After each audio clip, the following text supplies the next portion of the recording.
Janasena party ప్రధాన కార్యదర్శి MLC Nagababu విశాఖపట్నంలో పర్యటిస్తున్నారు. ఈ ఎండాడ జనసేన పార్టీ కార్యాలయంలో భీమిలి నియోజకవర్గ జనసేన పార్టీ నాయకులు కార్యకర్తలు వీరమహిళతో భేటీ కానున్నారు. అయితే వర్షం కారణంగా ఆలస్యం కావడంతో మరో అర్ధగంటలో ఆయన కార్యాలయానికి చేరుకోనున్నారు.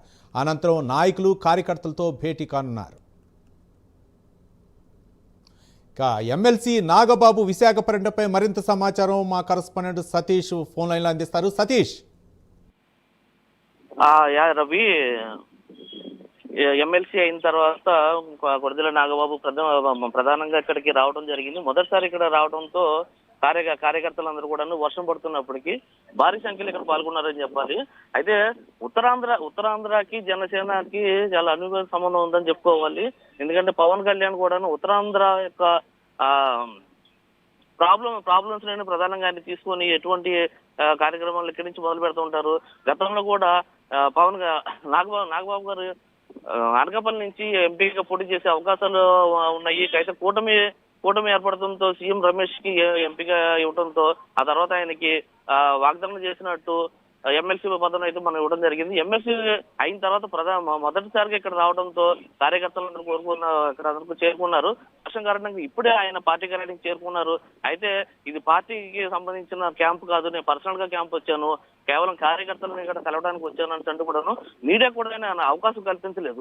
ఒక 2 నిమిషాలు మాత్రం మాట్లాడి ఇది నా పర్సనల్ టూర్, ఇది కేవలం దీని గురించి వచ్చానంటున్నట్లుగా చెప్తున్నా. అయితే ప్రధానంగా ఇక్కడ మనం చూస్తున్నట్లయితే ఇక్కడ ఉన్న గ్రౌండ్ రిపోర్ట్ గురించి ఆయన వచ్చారు. దీని మీద ఎందుకంటే ముందు కూడా ఇదంతా ఉత్తరాంధ్ర మీద ముందు నుంచి కూడా జనసేనకి ఫుల్ పట్టు ఉంది. ఇక్కడి నుంచి ఆయన ఏ కార్యక్రమాలు మొదలు పెట్టినప్పటికీ ఇక్కడి నుంచి మొదలు పెట్టే అవకాశాలు ఉండటంతో వీళ్ళందరూ కార్యకర్తలను కలిసి ఈ గ్రౌండ్ రిపోర్ట్ గురించి వచ్చారని అన్నట్లుగా కూడా తెలుస్తూ ఉంది రవి. అది ప్రధానంగా ఇక్కడ మనం చూస్తున్నాము. ఇక్కడ చాలా మంది అయితే కార్యకర్తలు అయితే వచ్చారు. వీళ్ళందరూ కూడా కలుస్తారు, ఖచ్చితంగా కలుస్తారు. వాళ్ళందరూ కూడా ఇక్కడ ప్రజావాణి కూడా నిర్వహించే అవకాశాలు ఉన్నాయని అంటూ ఉన్నారు.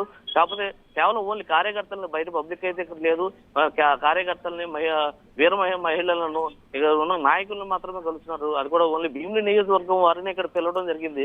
ఎందుకంటే ఇక్కడ పార్టీ కార్యాలయం కూడా చాలా చిన్నది, ఎక్కువ క్లౌడ్ వచ్చినప్పటికీ ఇది వర్షం ఒకటి కారణంగా ఇప్పుడు వర్షం అయితే వెలిసింది కారణంగా అయితే వద్దని ముందు నుంచి కూడాను వాళ్ళకైతే సాంకేతికాలు అయితే ఇవ్వడం జరిగింది.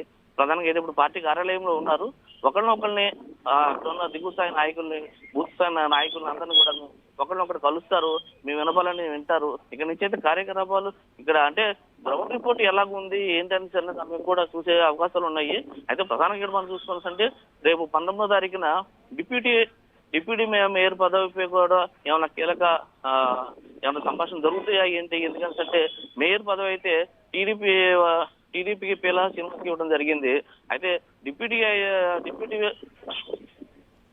మేయర్ అయితే జనసేనకి ఇస్తారని అన్నట్లుగా కూడా వినిపిస్తూ ఉన్నాయి. అయితే దాని మీద ఆ డిస్కషన్ ఏమైనా జరిగే అవకాశం కూడా తెలుస్తుంది.